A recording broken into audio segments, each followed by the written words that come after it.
History of the atom. The atom.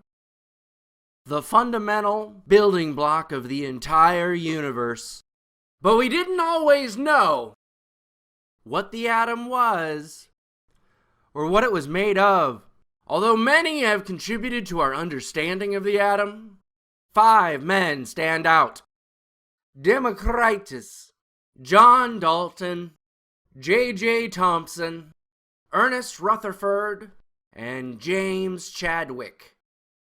Democritus was a Greek who theorized, amongst other Greeks, that if you cut any substance and then cut it again, cut it again, cut it again, cut it again, cut it again, eventually you're not going to be able to cut it anymore.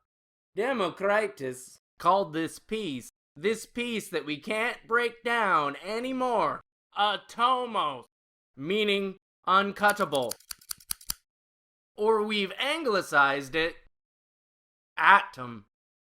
Now, Democritus and his Greek colleagues, they philosophize that all materials made of atomos, or the atom, earth, wind, fire, water, heart, the human soul.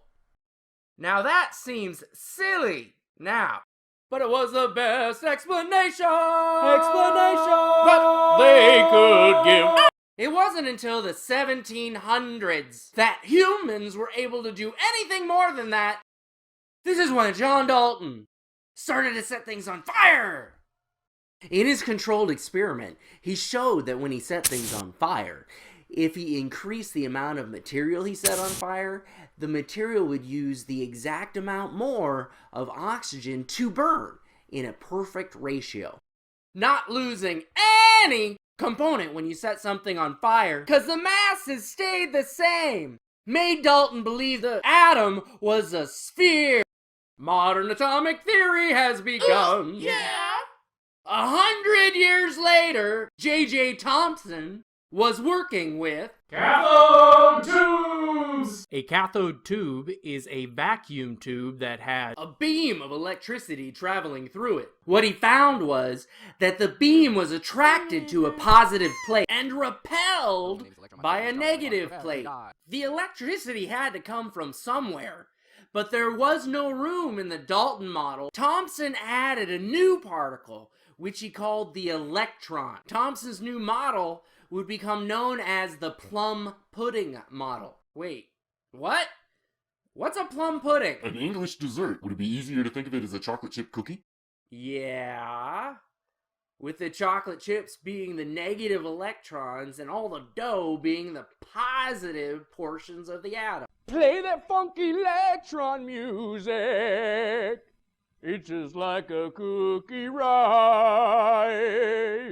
Rutherford set out to prove the Thomson model and explain some little things that just didn't quite work. Rutherford shot alpha particles at a very thin foil of gold.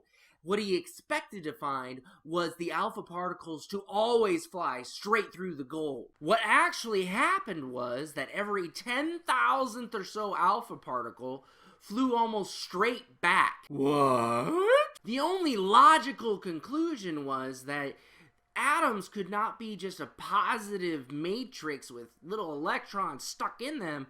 All the positive stuff had to somehow be in a very small area in the middle of the atom. Not only had Rutherford proven that the proton existed, he showed that the proton existed in the nucleus or center of the atom. Protons, protons, protons, protons, protons, protons, protons, protons, protons, protons. In the center of the atom. Snake! Snake! But half of the mass of the known universe really wasn't accounted for. Scientists knew it had no charge because it didn't react with anything. But this mystery particle remained elusive. It was James Chadwick, working with radiation, who finally discovered the neutron. Adding to our model of the proton, the final piece. Neutrons aren't real fun. They say they didn't have a charge. Finding them was really hard. But when they were discovered, our concept of the universe changed. Do-do-do-do-do-do-do. Do-do-do-do-do-do-do. Do-do-do-do-do-do-do-do-do-do-do-do-do. This is Justin Allen Higgins. Science wins.